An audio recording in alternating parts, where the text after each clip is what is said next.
Joining me now is Terrence Moore, sports contributor for Forbes.com, and Tim Wise, author of White Like Me, Reflections on Race from a Privileged Son. Thank you both for being here. Terrence, that pastor is one of the favorites of Donald Trump, who claims that Donald Trump is the most pro-black president ever. You're laughing. Why are you laughing? Well, I think it's very obvious. And Joy, I'm going to tell you something else that's very obvious. You know, there's this mad tweet that Donald Trump had last night. In it, he said that he prefers Michael Jordan over LeBron James, and that's not by coincidence, okay? And you remember those old commercials back in the early 1990s, Gatorade commercials, Be Like Mike, remember those? Yes, we have it. We can play it. We can show it a little bit of it. Yep, go ahead. Keep talking. Yeah, well let's see that, okay? So when Donald Trump says that, he's not referring to that. And he's also not referring to the fact that he prefers Michael Jordan as a basketball player over LeBron James. He's referring to the fact that Michael Jordan is the most apolitical athlete of all time, and it's disgusting, given all the power that Michael Jordan could have. Now, a lot of people are in dispute as to whether or not Michael Jordan really made the statement that Republicans buy sneakers too, as to why he's apolitical. But this is not in dispute, Joy. It's back in the 80s and the 90s when he played for the Chicago Bulls. He had a teammate named Craig Hodges who tried to get Michael Jordan to join him and other Bulls players to talk to youth, black youth in Chicago, and he wouldn't do it because he didn't want that image, okay? This is also not a dispute. What's also not a dispute is that even to this day, you have people killing themselves, youth, over his Air Jordan shoes. Not a word from him. Donald Trump knows all of this, okay? And Donald Trump also knows that in contrast to that, you got LeBron James, who is not being only outspoken, he's also becoming a Pied Piper to get other athletes involved in the social activism. And the biggest thing, Joy, is he's also putting his money where his mouth is, big time. Yeah. And he called Trump a bum. I mean, he called him you bum. And yeah, you know, exactly. Tim, and you know he didn't like that.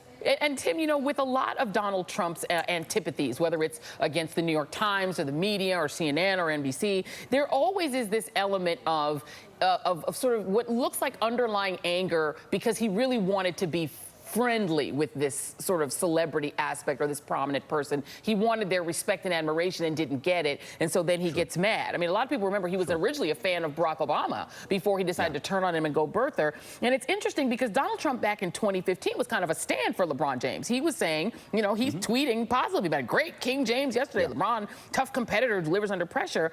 But then, of course, came the famous "you bum" tweet, in which LeBron James was supporting Steph Curry for not going to the White House over Charlottesville and other aspects of Donald Trump's, you know, the things he said about race. So part of this is, does it feel to you like part of this is about a celebrity who's, we're going to show him to being cool with Obama. Here's Pete Souza trolling Barack Obama by showing how cool Barack Obama was with LeBron James. Isn't this a little bit about envy? Well, it is partly that, but let's not pretend it's just that. It's also about race and playing to a base of supporters who appreciate it when he attacks black people who make more money than they do. And here's why I say that. There are a lot of people who criticize Donald Trump, including in the world of sports, including white head coaches like Greg Popovich in San Antonio, like Steve Kerr with the Warriors, like former coach of the Pistons, Stan Van Gundy. They all went in on Donald Trump and, frankly, used language and critiques that were far more biting than the things LeBron has said, and yet Donald Trump says nothing about white coaches in professional sports who criticize him because why? That doesn't really pay the same cachet with his base as attacking black folks, whether it's Colin Kaepernick and NFL players who are taking a knee, or whether it's white NBA, or whether it's people like LeBron in the NBA. So I think we have to recognize there's a very deliberate pattern, and also notice the kind of critique. He criticizes a lot of people because, you know, what better to do at 4:30 in the morning when you're president of the United States than rage tweet? But what he does is he specifically attacks black people's intelligence, whether it's Don Lemon, whether it's LeBron, whether it's Maxine Waters. He likes to use this low IQ slur, which of course is a dog whistle, actually a bullhorn, to those who have long believed that black people in particular are less intelligent. For white folks, he uses other types of attacks. I'm not saying he never attacks white folks, but he's very specific about the kinds of attacks that he uses on black people, and that's not a coincidence. Yeah, and just to that very point, Dan Rather actually made a similar point. He said this is apparently what the President of the United States feels the need to share with the world at what should be long past his bedtime. It's a disgrace, it's racist, and it's the it's the product of petty but dangerous hatreds. I repeat, this is the president. And, to that very point, Donald Trump has used that intelligence slur on other black folks as well. Congresswoman Maxine Waters, longtime elected official, obviously very intelligent woman. Here's Donald Trump attacking her on just this Thursday in Pennsylvania. You know who the new star, you know who their new leader is? Maxine Waters. Very low IQ. Low IQ. And then here is Donald Trump attacking President Obama, Barack Obama, back in 2011. I heard he was a bad student. How does a bad student then go to Columbia and then go to Harvard? How does this happen? He's a bad student, gets into Columbia, top school, gets into Harvard, top school. He's a bad student. How does this happen? Reinforcing your point, Tim.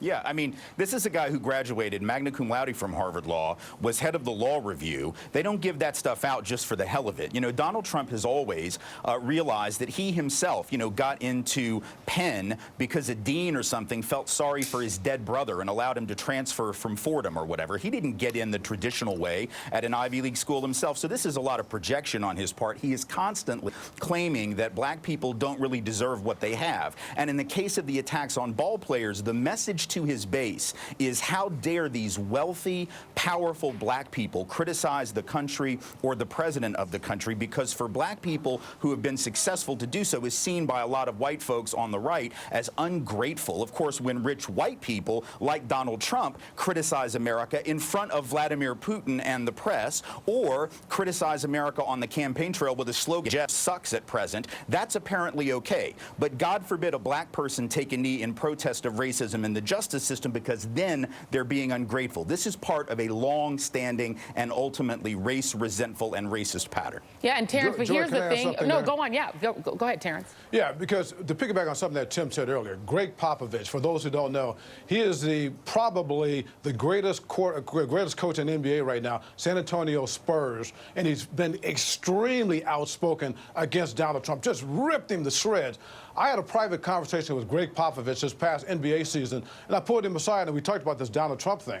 And I asked Greg Popovich, I said, how many times have you been tweeted against by Donald Trump? How many times have you been called out by Donald Trump? How many times has Donald Trump called you personally or anybody around you to say that he disliked the things you said? And Popovich did this: zero.